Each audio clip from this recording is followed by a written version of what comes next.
Aujourd'hui, la tendance est à la digitalisation. Il y a donc des enjeux de digitalisation, mais aussi de cybersécurité, notamment la cybermenace. Bon, sécuriser un système ne se limite pas tout simplement aux prouesses techniques. C'est un tout, n'est-ce pas? Il est multidimensionnel. Il y a les aspects humains, les aspects économiques, les aspects juridiques, et évidemment les aspects techniques. Et tout repose sur ce qu'on appelle une politique de sécurité. Sans politique de sécurité, on ne peut rien faire. Et la politique de sécurité, c'est un ensemble de procédures, de sensibilisation et de processus. Bon, protéger des données, il ne suffit pas de les crypter.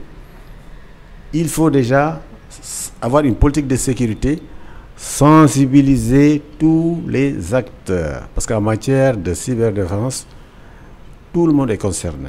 C'est une responsabilité partagée. Évidemment, il y a les aspects techniques. Au niveau technique, les solutions sont là.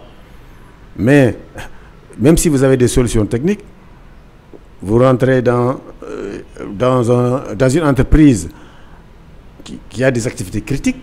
Vous voyez les gens qui branchent, n'est-ce pas, leur smartphone dans le réseau de l'entreprise, etc. Il y a plein de précautions. Autrement dit, il faut d'abord passer par la sensibilisation pour que la cyberprotection, la cyberdéfense, soit un réflexe. Comment protéger des données? Techniquement, tout le monde sait comment le faire. Comment encrypter, etc., etc. Mais je dis, il faut que le tout repose sur une politique de sécurité. Si ça ne repose pas sur une politique de sécurité, malheureusement, c'est du temps perdu. Voilà. Il faut déjà s'appuyer sur des règles, sensibiliser pour que tout le monde se sente concerné. C'est à ce moment-là qu'on peut, n'est-ce pas, proposer une solution technique fiable. Au niveau technique, on sait comment le faire.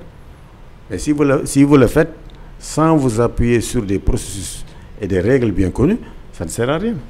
Comme je vous l'ai dit, aujourd'hui, vous entrez dans n'importe quelle entreprise, chacun se connecte sur la Wi-Fi, je me connecte sur le réseau électrique, etc., etc.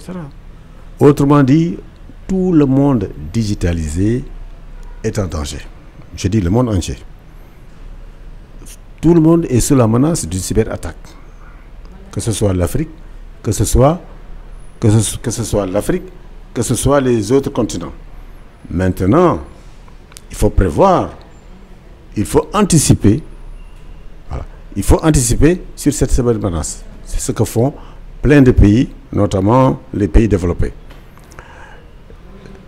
D'où ce qu'on appelle la cyber-résilience. Donc la cyber-résilience s'appuie sur un ensemble de règles, n'est-ce pas? Règles et de compétences techniques aussi.